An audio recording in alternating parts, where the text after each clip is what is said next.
welcome to round 2 of the Canadian Rally Championship, the Rocky Mountain Rally. I'm Jen Horsey. And I'm Andrew Picard, and the story here is the weather. I was talking to some locals, and 2 days ago there was a foot of snow where we're standing right now. And that means, for us, a lot of strategy on the roads, because it's beautiful down here, it's sunny at the start in Bragg Creek. I'm thinking it's going to be snowy and muddy. And what that means is tire strategy. You're going to see the top drivers going on different tires and making adjustments all the way through this event. It's always a trick here with the weather, but no matter what, it's slippery, so stay tuned for all the action.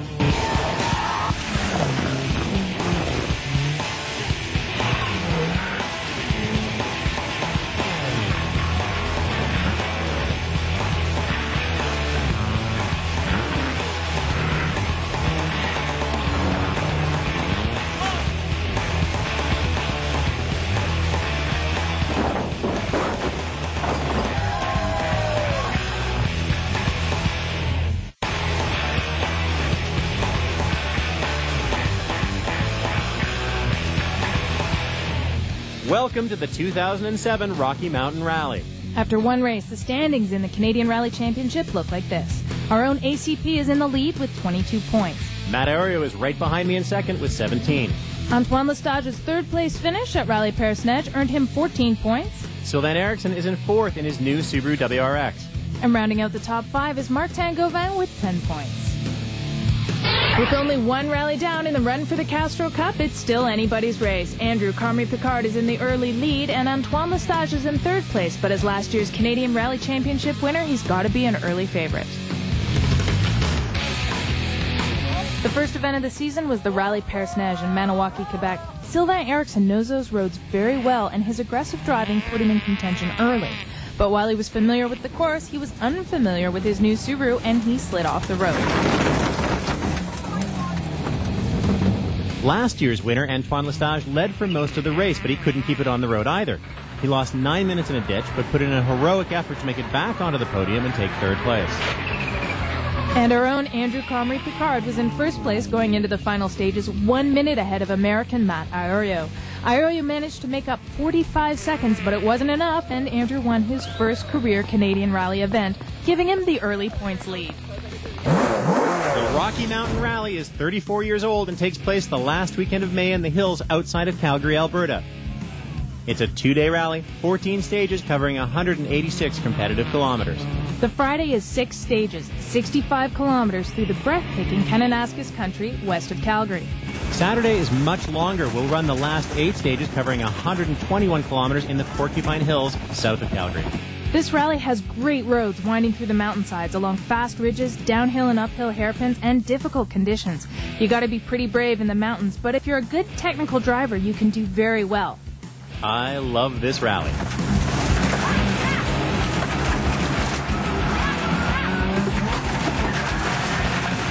There's a lot of great competition out here to keep an eye on this weekend. Antoine Lestage has got to be a favorite in his Hyundai Tiburon. He won this event last year, and he's the defending Canadian Rally champion. That number 1 in his car isn't just for show. Sylvain Eriksson is always a contender, but a penalty at the last round really cost him. And let's see if he's gotten used to that WRX yet. Now, Rocky Mountain Rally is my home event. I'm from Alberta, but I've got a new car this year, and I'm coming off a win at Parsonage, so I'm going to be gunning for another one. Gord Olson is a local favorite. He finished 5th here last year in a Group 2 Golf GTI, and this year he's in an open-class Subaru borrowed from Pat Richard, so we'll see what he can do. A little tough when you're renting a car. You haven't driven it before, you have to get used to it, and you don't own it. You don't want to wreck it, but he can go fast. And Ian Crerar always puts on a good show in his rear-wheel drive 1977 Porsche 911. Local guy Zibby Sezek is one to watch in his Group 5 Mitsubishi Lancer. All right, Sylvain Eriksson, this is only your second event in this car. How ready are you to take on these roads in a Subaru? Oh, the guy is ready. I don't know about the car. It was my first rally at Maniwaki, and it took me the half of the rally to learn the car. What are you going to do this year? How are you going to get to the end? This year, I think we're going to wait until Saturday to be honest, to be run at the maximum. All right, Antoine Lestage, you won here last year. What are you looking out for this year? Win again, of course. That's why we are here. We'll see how it goes. Sylvain will be quick again. We know him, and I'm sure he'll start very fast today. My plan is probably to go a little bit more steady today and see where we are and if we need to attack more tomorrow. what's your strategy for this race? It's pretty slippery and mucky out there. How is that going to be taken up by this Porsche here? The strategy, as always with our team, is to survive. Last year we spit some spare parts out of the car, and we're going to try to not spit anything out of the car and just keep it going. How do you contend with the slippery conditions? I was with you for Parsonage, and it's pretty sideways in that thing. Yeah, well, sideways is fine as long as we're not heading backwards, which, as you remember, we did once. We've got some secret weapon tires I got from a very dear friend of mine, and I think that's going to get me going. We've got gravel tires in the front, snow tires in the back. No one else is doing that, but that's the secret weapon. All right, so you're ready for all conditions. It snowed here a couple days ago. You got gravel and snow covered, so you should be in good shape. Perfect shape. So you're usually in a Volkswagen Golf. What made you step up into this crazy open class monster that's won championships? Yeah, well, the opportunity arose was the biggest thing, but it's one of those things on my list of things I always wanted to do. So that was probably the biggest thing that drove me to it there, and this is sort of a home event. So if that accounts for anything, then maybe we won't run with the top guys, but maybe we can push a guy or two anyway. So we'll see how it goes. Last year at this time, well, this car looked pretty good at the beginning of the race, but boy, near the end, there wasn't much left of it. This guy looks pretty good. Yeah, this is Jim Stevens and his daughter, and they're in a production 1 Suzuki Swift. Tiny car, tiny motor, but they had a big crash last year. The car was in the parking lot of the hotel back in the Blackfoot Inn, all bent up and broken. And look, it's all freshened up now at 4-Star Motorsports in Toronto and all the way back in Alberta. They're going to compete, and they're doing the whole championship. Yeah, this is funny. I'm used to seeing one Porsche and one Porsche only at a rally, and here's another one. Porsche 944 Turbo, great car. They've made some hood modifications here. Their whole hood's made out of plastic or vents. In fact, their whole roof is made out of check plate. This is a Western Canadian car. I'm curious to see how they do. This should be a great car. Again, same problem as the RX-7, rear-wheel drive. Maybe not the best thing in the slippery parts, but they'll be way sideways and having fun. Just like Ian Carrara and his Porsche 911. These guys in their 944 are going to be interesting. It's going to be a lot of fun to watch. I'm looking forward to seeing these guys out on the road. We see a lot of Volkswagens. Any rally would not be complete. Colin Armstrong, Volkswagen Golf, great solid car, great for production class. He's running the whole championship as well. He's run out in Quebec. He's going to keep running. Guy to watch. Up and comer. I'm going to watch my mirrors for him over time. We got Antoine Lesage in the Hyundai. We got Sylvain Eriksson in the Subaru, and I'm in my Mitsubishi today. I'm going to be competing at the Rocky Mountain Rally. We're third on the road, and I got to get in my car and go racing. Yeah. Good luck, Andrew. We'll see you out there.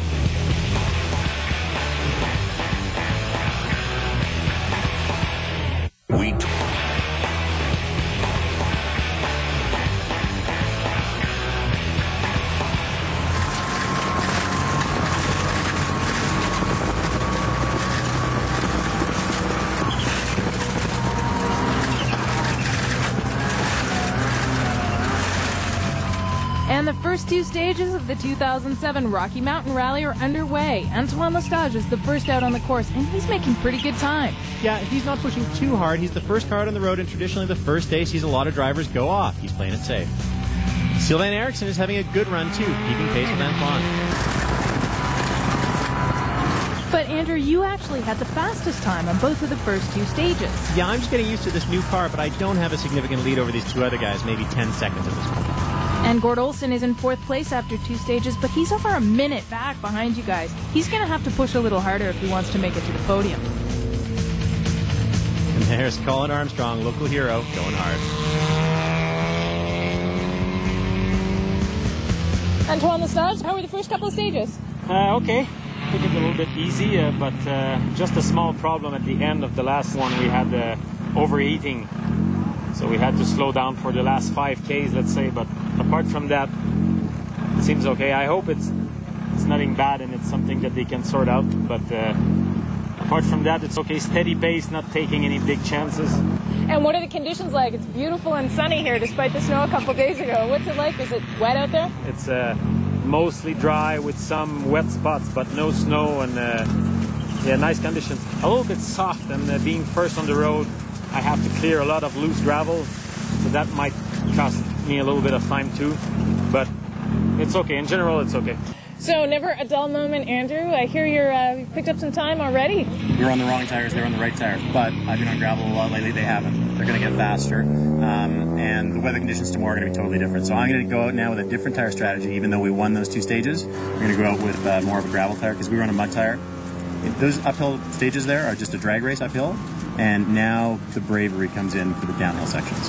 What's going on? Is the car holding together? No, the car is okay. It's just the driver. The driver is not able to manage to control the car. Oh.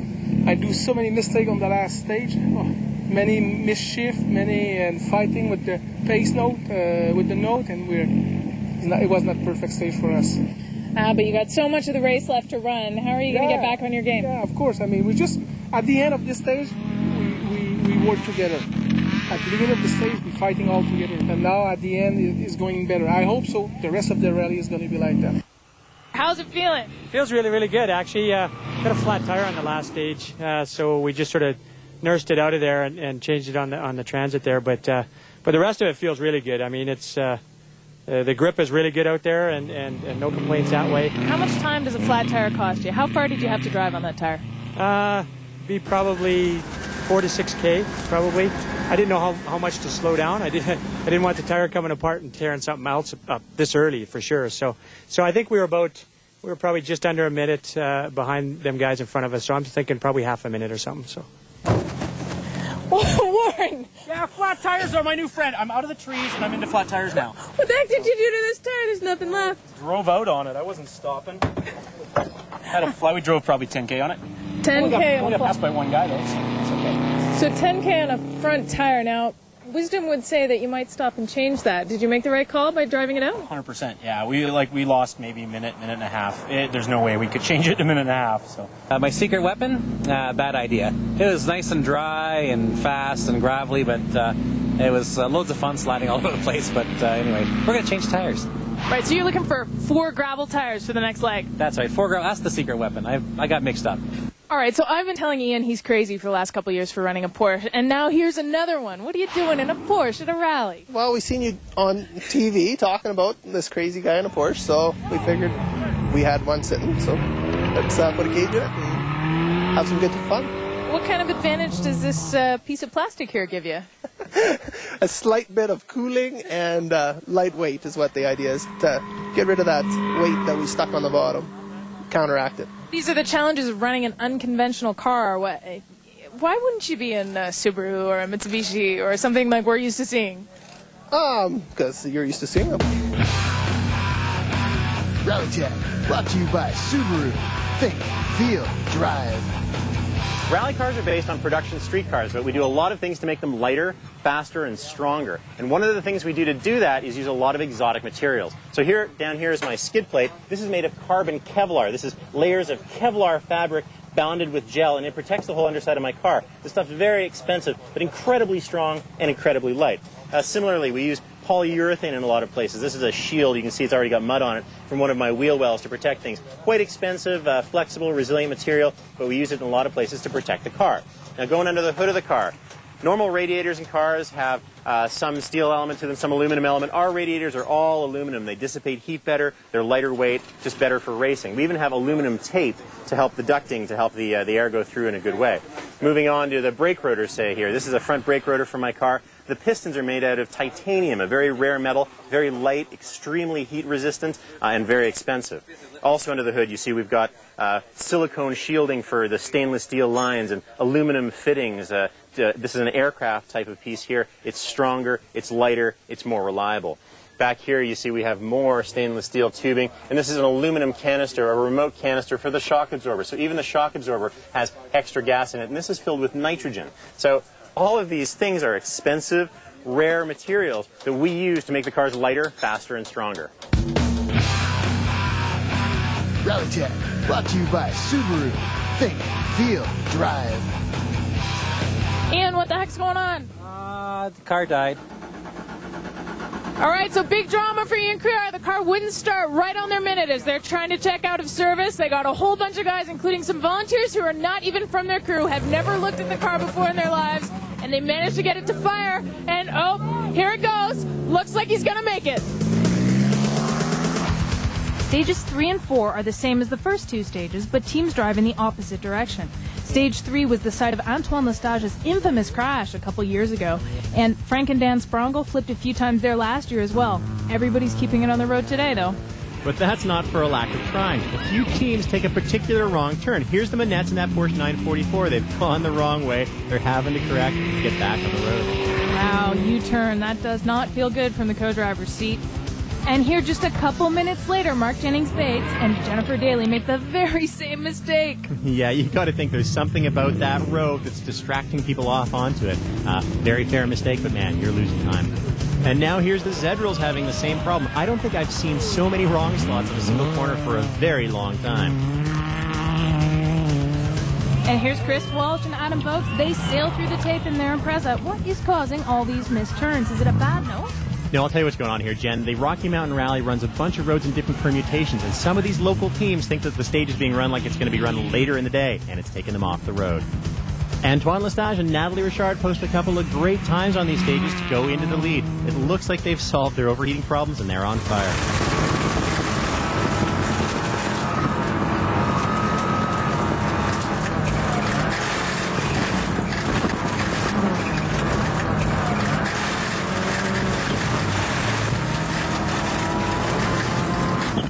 And Sylvain and Chloe Erickson are putting in a good drive, too. They've managed to climb up to second on these stages. Look at them go.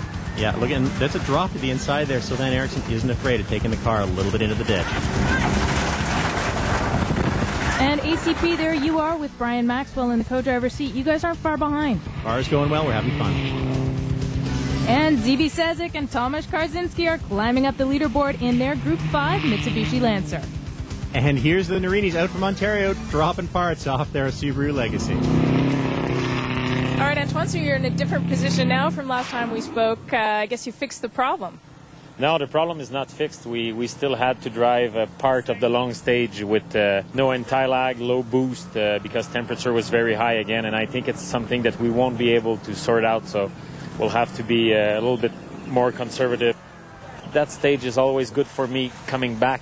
I think I was maybe a bit rusted to going up, but those two stages were very good coming down, and everything went well. Water temperature is high. I had to slow down near the end. How did you find the last few stages? Is he getting back on his game? Ben, ça l'a bien. Les deux premiers, ça a été un peu plus compliqué, mais les deux autres, on était plus une équipe, là. Ben, j'ai enlevé des choses que d'après moi, c'était pas nécessaire à l'avoir. Fait que après ça marchait, là. C'était plus vite, là. And on the last stage, c'était pas nécessaire à avoir. to make a Après ça marchait, là. C'était plus. So how much time do you think that cost you? easy 10 seconds. 10 seconds? Easy. So you're just barely in third place. Are you going to try and go for the lead? Oh, yeah. The game is not done yet. So did you figure out what that problem was? Yeah, well, you know, the fun thing about having a 30-year-old car is that there's 30-year-old things that break on it occasionally, but the benefit of having 30-year-old things is usually you can fix them with a screwdriver. So that's what we did, and here we are. All right, Houston Peschel, this is quite the car you've got here. Oh, it's a classic. It's a good car. Really good car to start rallying on. 12 years of pick your parts there, so really cheap to fix. It was rallied in Europe for 10 years, so it's just fun, safe, easy to do, everything. So just weighs a ton. Well, 4 to be exact. 4 tons. So tell me, how is this 4-ton monster handling out there on the stages? Today, great. So we're having a great rally. Everything's going really well. How was it out there? Well, it was fast. This year, Powderface, although there was all the snow on it earlier, it all melted off, dried up, and got really tacky. So it was a drag race, both uphill and downhill, and you had to be pretty brave to make some of those corners. And amazingly, a lot of people survive this race. Often we see really serious carnage on the first day, but it looks like everybody's here. Yeah, the last couple of years have been big crashes on the Friday. Either the collective wisdom has gotten around, everybody's spartaned up, but there's still 2 more stages to go in this motorcycle park. Yeah, now this motorcycle park, it's a tiny little stage, mostly designed for spectators. Really mucky out there, and even though it's short, you can do some damage, can't you? Oh yeah, it's like a kilometer or so long. I don't know exactly because I've rarely seen the whole thing without incident. How do drivers feel about a thing like this, where there's so much risk and so little to gain? Well, we say you can't win it here, you can only lose it. Then there's all the spectators here, your sponsors are here, Yokohama's here for me, and you know, you want to give them a bit of a show. The whole thing is very dangerous, and it's very soupy mud. I'm putting on some special Yokohama mud tires. I think that's going to help, but it's still really hard. All right, well, not quite at the end of day 1 yet, and we could still see a little bit of excitement coming up in the next stage. Carnage.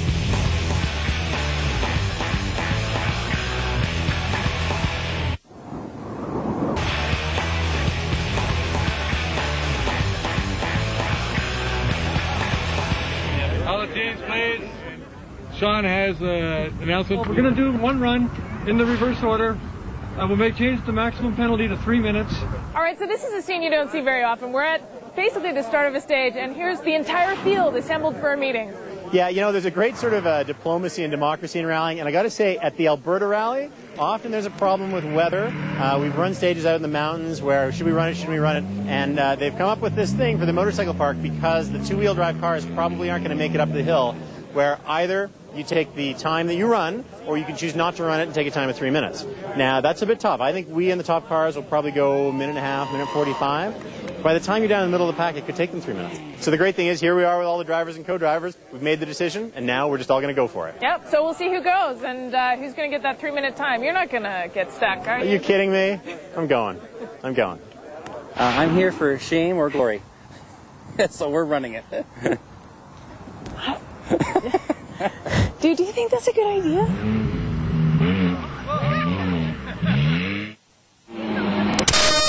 right, Jim, so Ian Carrera's just told us he's going to run this thing in that two-wheel drive Porsche of his. What about you? We don't want to damage the car, so we can't compete tomorrow is the issue. And the mud is just simply too deep. Our car won't go through. Almost all the teams have chosen to compete on the motocross stage, and the fans are being treated to a great show. Pretty much every car that's competing is getting a time of between 60 and 90 seconds. Yeah, but the two-wheel drive cars are suffering, and even the all-wheel drive cars here at a tight, muddy course. Now, Houston Peschel and Brad Nurse have some trouble. Their 1983 Volvo gets stuck in the mud, and they're going to record the 3-minute maximum time. Rear-wheel drive car, hard to get through this stuff. Yeah, and look at the steam coming out from under the hood as the spectators help them up that final hill. That's got to be a hard push. Yeah, they still managed to cross the finish line with all that help, but now they're going to be worried about what they've done to their car. And look at all those spectators. This stage is really close to town, so it's really easy to get to, and you've got a ton of people coming out to check out the cars. And that's what Colin Armstrong and Ryan Warrington, they're showing off to the crowd, losing that rear bumper, but hey, look at them go. The crowd's loving it. Great to watch, lots of cheering, and another competitor picks up that bumper for him. You know, all three of the leaders crossed the finish line at around the 1-minute mark, and more importantly, their cars made it through in one piece. Well, mostly in one piece. Here are the leaders at the end of day one. Antoine Lestage and Natalie Richard are in first place despite their overheating concerns. Just 19 seconds back are Sylvain and Chloe Erickson in their WRX, and they're neck and neck with ACP and Brian Maxwell. Almost 4 minutes back of us are Gord Olson and Todd Patola in that four-road Subaru. And rounding out the top five are Peter Riley and Ray Felice in their open-class Volkswagen Golf.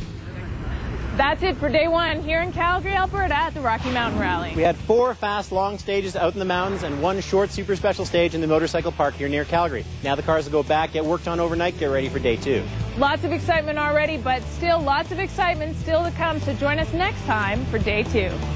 Travel considerations provided by Travel Alberta. Visit them at www.travelalberta.com for all your vacation needs while in Alberta.